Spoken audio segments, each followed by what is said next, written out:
Good morning. Welcome to our assembly. I hope you've had a lovely Easter holiday. If I haven't seen you already, I hope you've had a lovely time at home with family and friends, and I hope you've not eaten too much chocolates, too many Easter eggs. But I hope you've had some. So what are we going to talk about today? We're going to talk about this Friday. This Friday is the 22nd. It's a special day. It's called Earth Day. And what I did was I had a look on the internet to see if I could find something that I could share with you, something I could tell you about Earth Day. And I found stuff, and it was missing something really, really important. It was actually missing any of the information about the global goals. And I thought, if we're learning about the Earth, if we're thinking about the Earth, then the global goals are really, really important. So I started to put the global goals information into this PowerPoint, and then went, hold on. Wincham children are absolute global goal experts. They know all about this. So what I'm going to do is I'm just going to tell you the stuff about Earth Day today. And on Friday in the assembly, I'm going to read you a bit of a story about it. But I'm going to just tell you the stuff. And then I'm going to instead of stopping and asking questions, I'm going to let your teachers stop and ask questions at certain points, because there's different global goals that link to different things in the assembly today. And I think rather than me telling you what the global goals are, you can talk about them as a class, and you can see if you can improve the presentation that I've got by actually putting the global goals in. Is that okay? Right, let's see if we can do that. So let's share the right screen. It's that one, share, and here we go. So here's my slideshow. Right. Okay, so Earth Day is the 22nd of April, and we're going to think about what Earth Day is and what we can do to support Earth Day's aims. And then at the end of this, we'll talk a little bit about what we're doing in school for Earth Day. So we're going to ask what Earth Day is, why it's important, what's the theme for Earth Day in 2022, why is it important to restore our Earth to help to make things better? How can our world leaders help against climate change? And what can we do? Okay, so big questions that we're going to talk about in the assembly today. But nothing happens without coffee. So Earth Day, it's an annual global event. It takes place on the 22nd of April.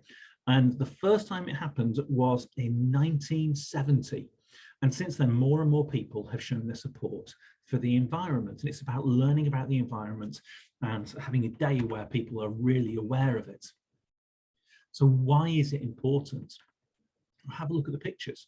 We know this because of the global goals work that we do in school. We've only got one planet Earth, and some people say there's no planet B.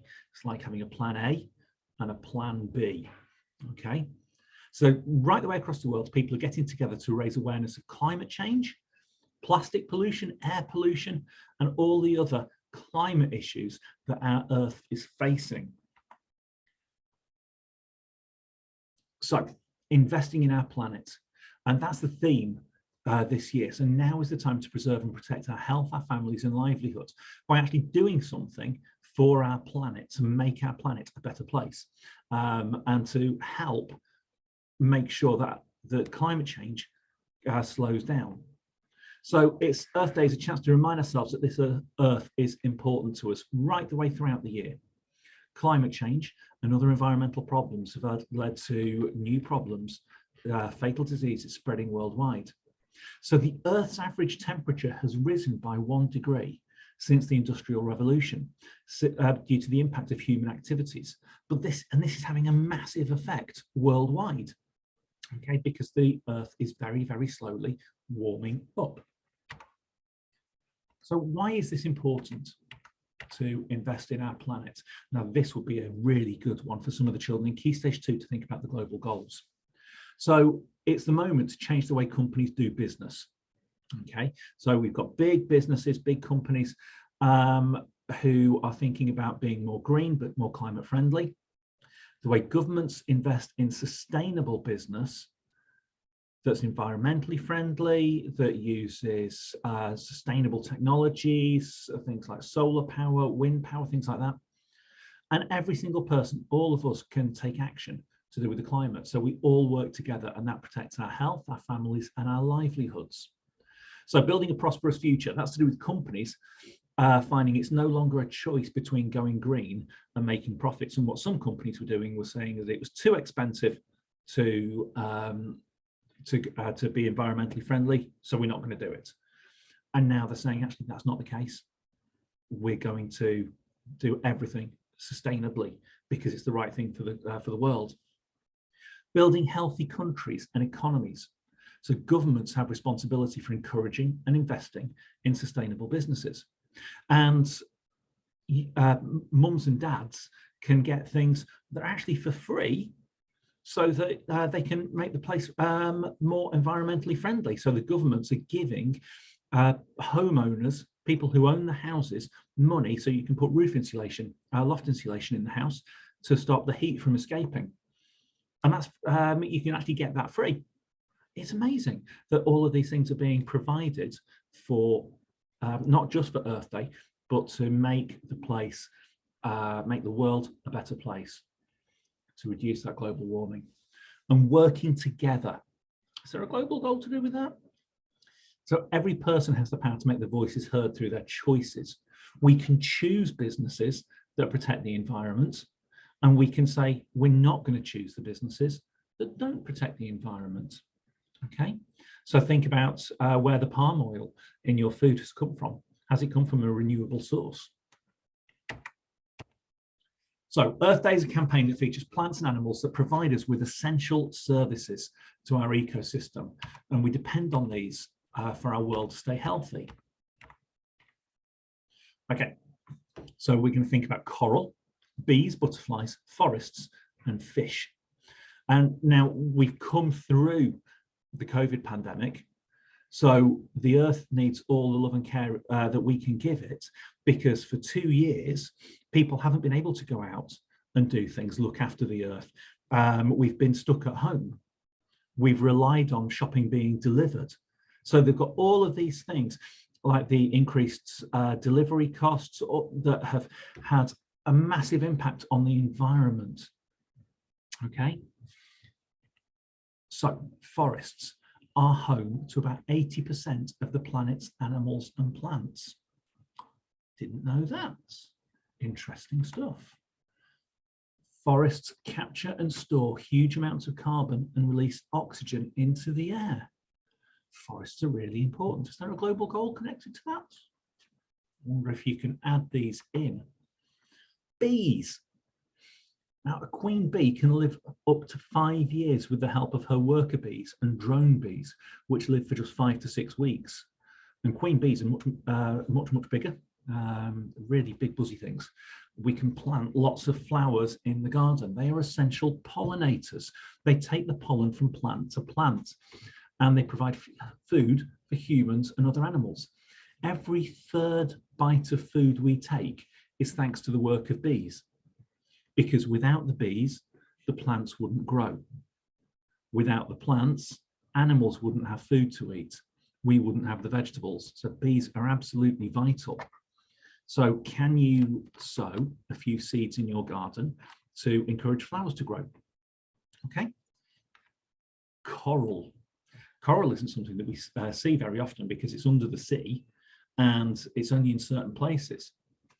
Now, coral reefs take up less than 1% of the ocean floor, but they support more than 25% of all the ocean life. So a quarter, or more than a quarter, of the life under the water is in a tiny, tiny space. So if that coral goes, then a quarter of the life under the sea won't be there. So did you know that the world's largest coral reef is the Great Barrier Reef just off the coast of Australia? And it's so big it can be seen from space. That's enormous. But what would happen if there was pollution under the water and the coral began to die off? What would happen to the fish, all the other things that lived in the coral? And fish play such an important part in the health of life in our oceans. So parrotfish help the coral reef stay healthy by removing excess algae that makes it difficult for corals to thrive. And without those parrotfish, the coral wouldn't live as well. And the largest parrotfish on record grew to about 4 feet. That's 1.2 meters. That's longer than a meter stick.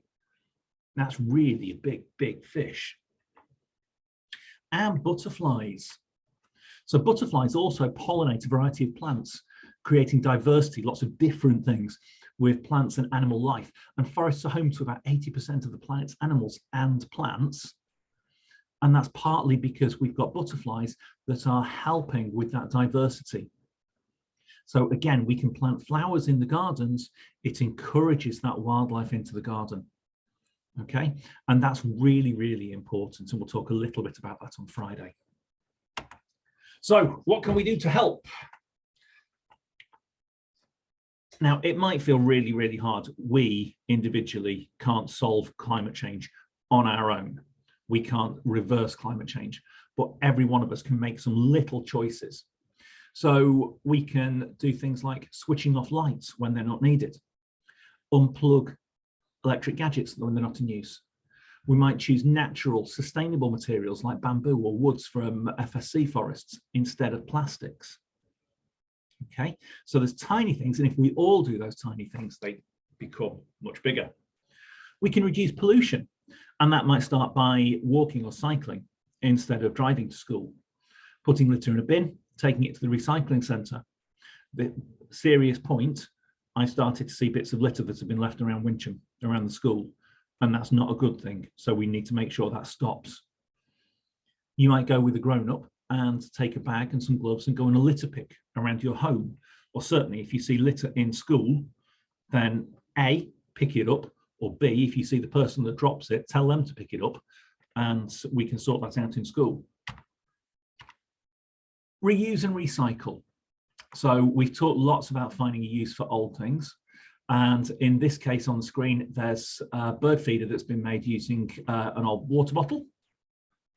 Eating less meat and dairy. So meat production uses lots of resources. It's linked to habitat destruction in special areas such as the Amazon rainforest. And farm animals produce methane, a harmful greenhouse gas. So if everybody ate a vegetarian meal once a week, it would have a massive impact. And take action. You could write to your local member of parliament to tell them your concerns. Ask what they're doing to help reverse climate change. Join a local climate change march or protest and send a message to the government about what we're doing. And we've done something about that in school recently because we've been part of that project creating Jubilee Woods where everybody was planting the trees.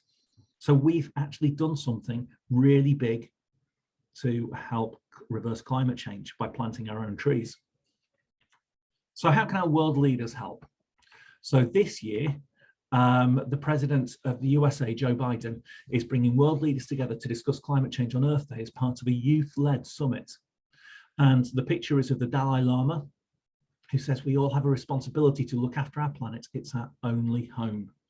So what action will you take today?